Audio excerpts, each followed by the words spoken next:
warahmatullahi wabarakatuh. Nama saya Okti Radianti. Saya akan menyampaikan materi mengenai pengertian respirasi. Nah, apa sih itu respirasi? Respirasi adalah suatu proses pembebasan energi yang tersimpan dalam zat sumber energi melalui proses kimia dengan menggunakan oksigen atau tanpa oksigen. Nah, energi kimia yang dihasilkan dari proses respirasi adalah energi kimia dalam bentuk ATP atau senyawa berenergi tinggi lainnya seperti NADH dan FADH. Respirasi juga menghasilkan karbon dioksida yang berperan dalam keseimbangan. Baiklah, materi selanjutnya mengenai macam-macam respirasi. Nah, respirasi terbagi menjadi dua. Yang pertama itu ada respirasi aerob, yang kedua ada respirasi anaerob. Nah, kita bahas dulu mengenai respirasi aerob. Apa sih itu respirasi aerob? Respirasi aerob adalah respirasi yang memerlukan oksigen. Penguraiannya lengkap sampai menghasilkan energi, karbon dioksida, dan juga uap air.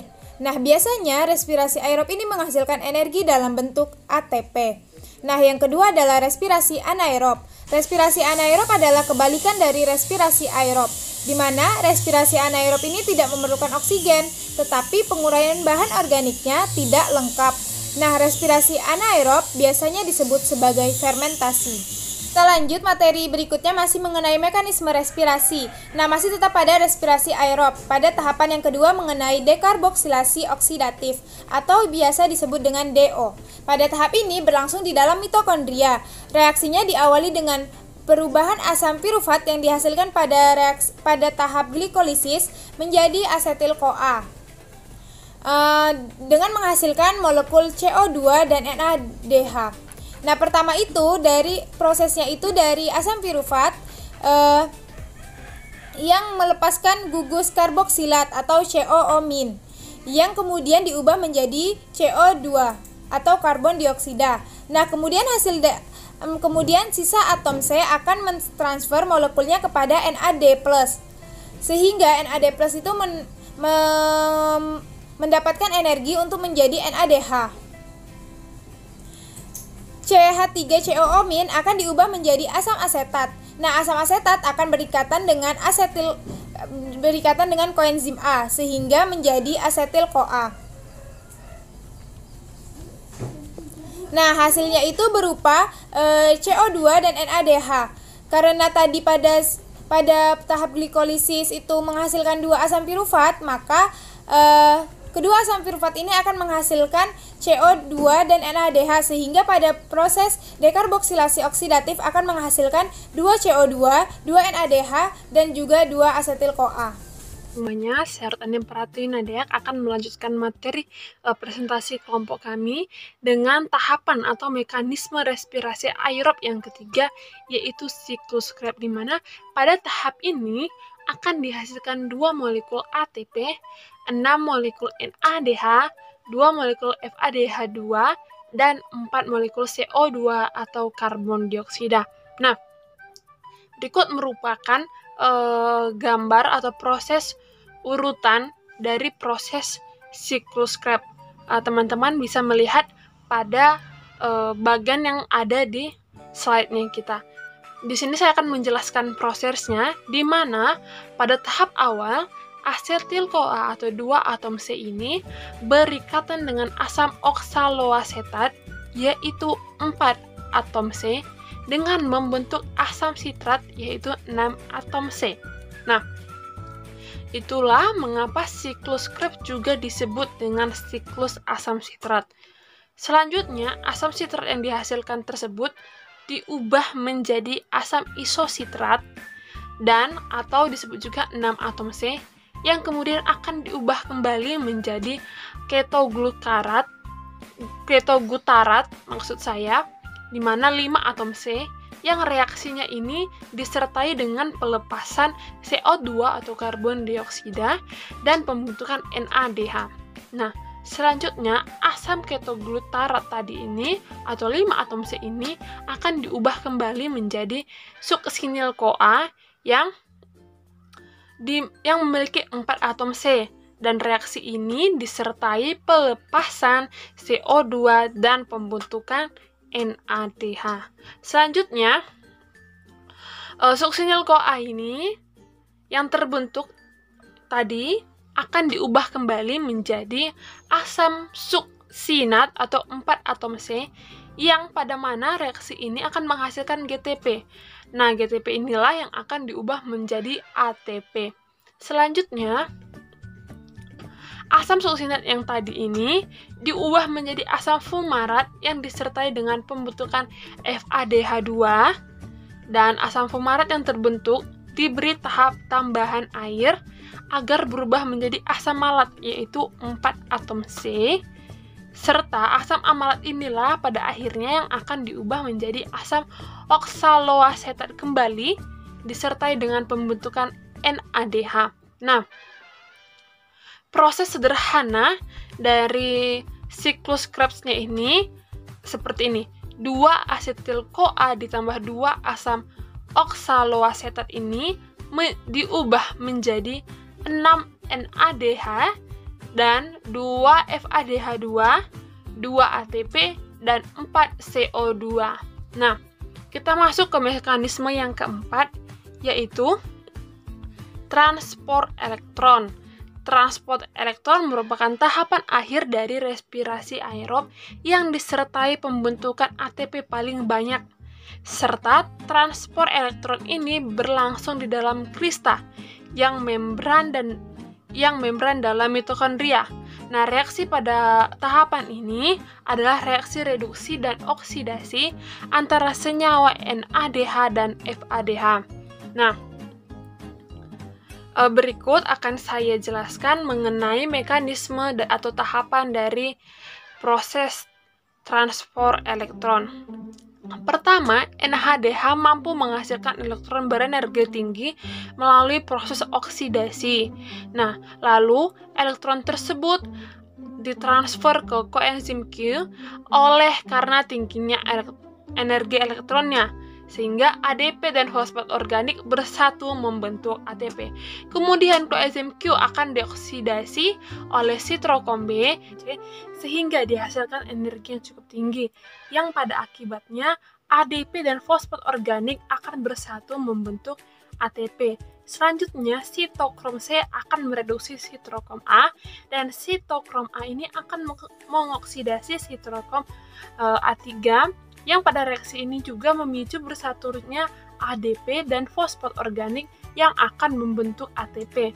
Dan pada tahap terakhir di mana sitokrom A3 dioksidasi oleh sebuah atom oksigen, yang pada hasil akhirnya dari reaksi ini adalah terbentuknya molekul H2O. Nah, yang lebih sederhananya dari proses transport elektron ini ialah oksidasi 1 NADH akan menghasilkan 3 ATP dan oksidasi 1 FADH2 akan menghasilkan 2 ATP. Nah, selanjutnya kita masuk ke mekanisme respirasi atau tahapan respirasi anaerob.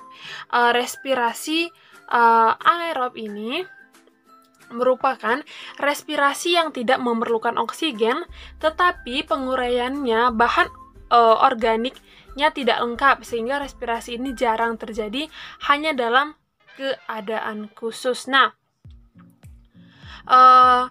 tahapan respirasi ini yang pertama ada fermentasi. Fermentasi adalah proses produksi energi dalam sel tanpa membutuhkan oksigen, di mana fermentasi ini umumnya terjadi pada tumbuhan atau fermentasi alkohol atau fermentasi etanol. Nah, fermentasi gula adalah bahan yang umum dalam fermentasi. Beberapa contoh hasil fermentasi adalah etanol, asam laknat, dan hidrogen. Nah, fermentasi pada tumbuhan umumnya terjadi yang tadi saya sebutkan adalah fermentasi alkohol dan etanol. Pada proses fermentasi, 1 molekul gula diubah menjadi 2 molekul etanol dan 2 molekul karbon dioksida. Seperti pada glikolisis, glukosa diubah menjadi asam pirufat selama proses fermentasi. Kemudian asam pirufat diubah menjadi etanol dan karbon dioksida dengan bantuan enzim karboksilase dan alkohol hidrogenase. Nah, materi yang selanjutnya ialah mekanisme respirasi anaerob, yaitu respirasi intramolekul, di mana respirasi intramolekul ini terjadi sama seperti pada proses fermentasi.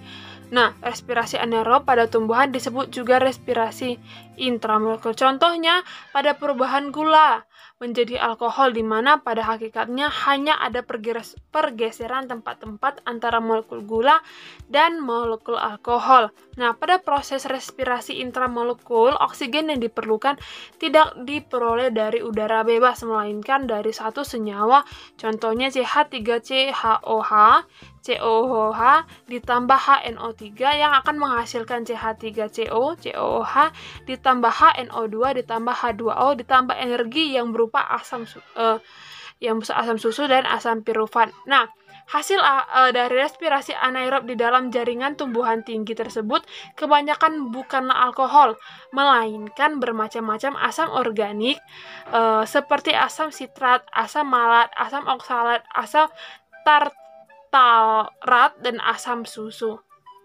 Nah, selanjutnya yang terakhir, apa sih perbedaan dari respirasi aerob dan anaerob ini? Nah, pada respirasi aerob umumnya terjadi pada semua makhluk hidup termasuk tumbuhan. Berlangsung seumur hidup, energi yang dihasilkan besar, tidak merugikan tumbuhan, memerlukan oksigen, dan hasil akhirnya berupa karbon dioksida dan uap air. Sementara pada respirasi anaerob hanya terjadi dalam keadaan khusus, bersifat sementara atau pada fase tertentu saja. Energi yang dihasilkan kecil, jika terjadi terus-menerus akan menghasilkan senyawa yang bersifat racun bagi tumbuhan, tidak memerlukan oksigen, dan hasil akhirnya berupa alkohol atau asam laktat dan karbon dioksida. Nah, baik teman-teman, sekian penjelasan dari saya. Jika terdapat kesalahan informasi atau materi, saya mohon maaf. Saya akhiri dengan kata selamat pagi dan terima kasih. Assalamualaikum warahmatullahi wabarakatuh. Perkenalkan, nama saya Syarifah Mitulufah.